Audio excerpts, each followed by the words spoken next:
Let me start with a truth that most men will never say out loud, which is we're terrified, not of failure, not of rejection, not even of death, but of feeling. And the courage to feel, in my experience, is rarer than the courage to fight. I spent years in the UK's Royal Navy, leading sailors, managing crises, and keeping calm when everything went wrong. And from the outside, I looked strong. I had built a fortress, I could command, I could perform, and I could achieve.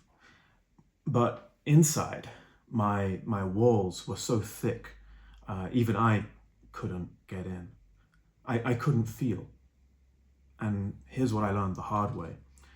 The same walls that keep pain out also keep joy out.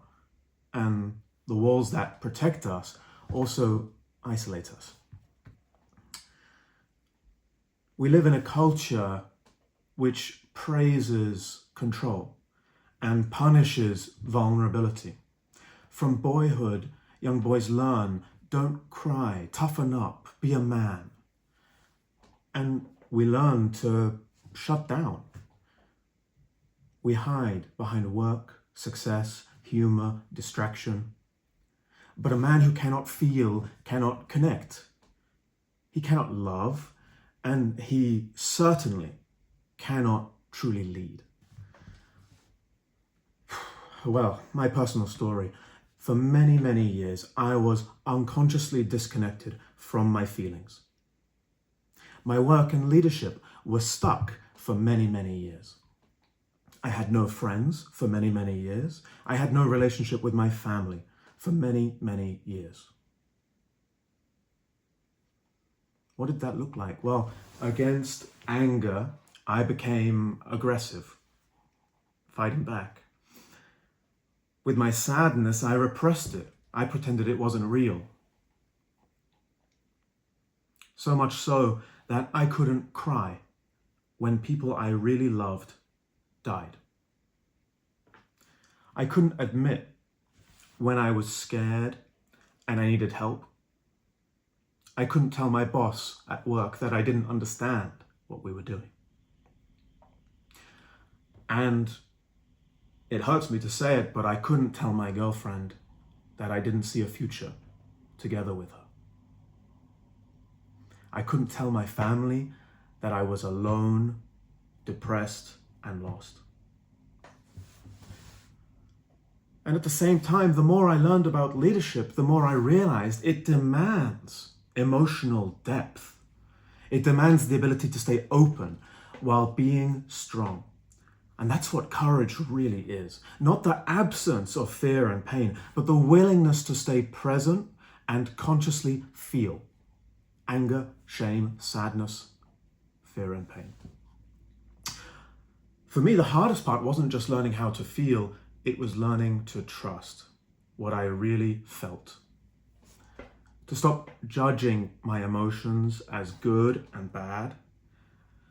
To stop performing what I thought a man should be. And I'm not proud. I am not proud of any of that. But I am proud that I have let go of that version of myself. And I had the courage to become who I am now. Still not perfect, but I have the courage to feel. I know now that feeling isn't the opposite of strength. It is the foundation of it. Because when we feel, we connect. When we connect, we can care. When we care, we can lead differently. Not from control, but from connection. And not from ego, but from our real human essence. I left the military, I began coaching men, and I saw the same story repeated again and again. Men who built impressive lives, but they felt lost in life. A CFO of a multinational business who was numb for 5 years, a managing director in Switzerland who just was tired every day and wondered if there was more. a bar manager in Ireland who just drank every night after work because he lost sight of his own passion. They mastered control, but they lost connection. Disciplined, but dead inside. Respected, but they were restless. What they were missing wasn't success, it was aliveness.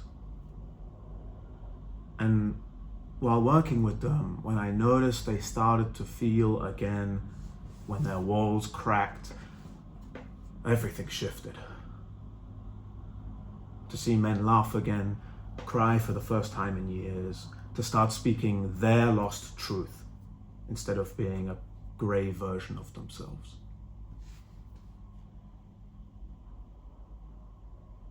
That's courage.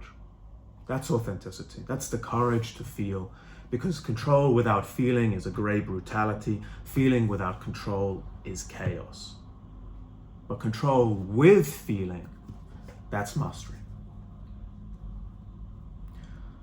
So, acknowledging time, I'll leave you with a practice summarizing what I learned. And I'll leave it with you in a poem form.